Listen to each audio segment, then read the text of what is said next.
এই ঈদটা একটু ভিন্ন।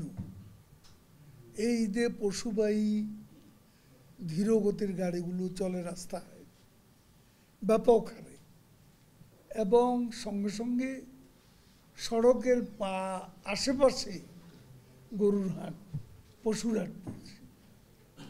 এটা একটা সমস্যা। আর রাস্তা কোথাও সমস্যা না যানজটের জন্য, এবং এ কারণে এই ধীরে চলার কারণে এবার অনেক বেশি যানবাহন রাস্তায়। যানবাহনের ভিড়টা গতবারের চেয়ে এবার অনেক বেশি। স্বাভাবিক কারণে কোথাও কোথাও কিছু সময়ের জন্য যানজট হয়েছে, তো পার্মানেন্ট না, ঘন্টার পর ঘন্টা যে দুর্ভোগ সেটা নয়। মাঝে মাঝে এখানে ওখানে কিছু যানজট হয়েছে, অস্বীকার করে লাভ নেই। মানুষ তো কোথাও কষ্ট পেলে, তখন আমি যদি বলি না কোনো যানজট নেই, তখন যারা ভুক্তভোগী তারা বুঝে আছে কি নেই। তো মানুষের সাথে মিথ্যাচারটা আমি কেন? আশা করি সামনের দিনগুলো ভালো যাবে। সরকার পরিবর্তনের মাধ্যমটা হলো নির্বাচন। জনগণের ভোটে সরকার পরিবর্তিত। ইলেকশন তো 7 জানুয়ারিতে 2024 সালে হয়ে গেছে, গণ অভ্যুত্থান। তারা তো বলো কয়েকদিনের মধ্যে সরকারের পতন ঘটবে। তো এটা হাস্যকর। তাদের পার্টির নেতা কর্মীরাই এখন আন্দোলনের মানসিকতায় নেই, আর জনগণ যে আন্দোলনে সম্পৃক্ত থাকবে না, সেটা কোনোদিনও গণ অভ্যুত্থান হতে পারে না। এবং আজকে দুনিয়ার বিভিন্ন সংস্থা, বড় বড় দেশগুলো, তারা আমাদের প্রশংসা করে, লিপ সার্ভিস দেয়, কিন্তু এই রোহিঙ্গাদের পুনর্বাসনে তাদের জন্য যে সাহায্যের পরিমাণটা ছিল সেটাও কিন্তু অনেক কমে গেছে। আমাদের এমনি অর্থনৈতিক চলমান সংকটে আমরা নিজেরাই সংকটে আছি।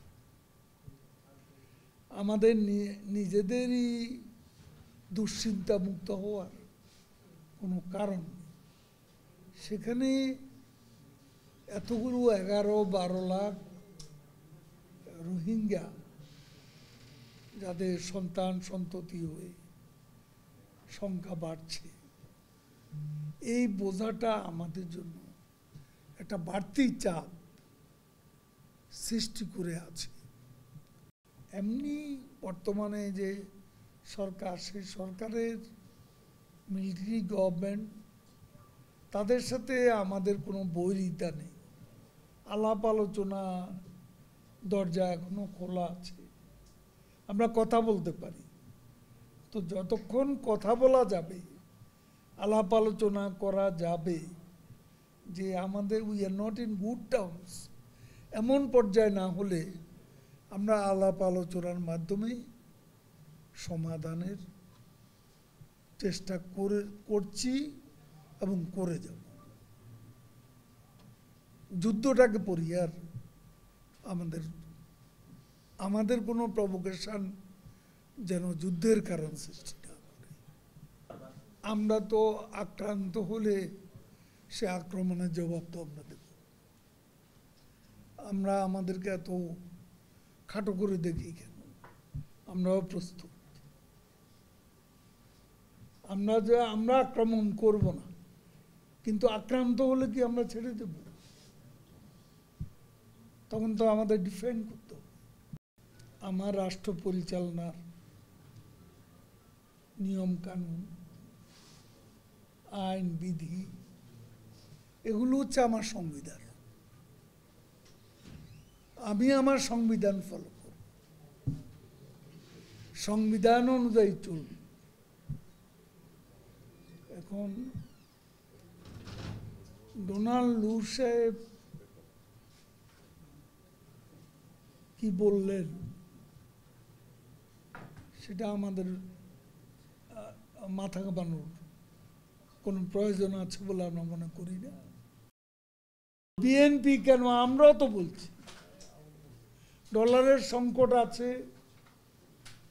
এবং দেশের অর্থনৈতিক সংকট আছে, সারা দুনিয়ায় সংকট আছে। আমরা কোনো বিচ্ছিন্ন দ্বীপ নই, আমাদেরকেও সংকটের মুখোমুখি হতে হচ্ছে। এখন অনেকের তুলনা আমরা অনেক ভালো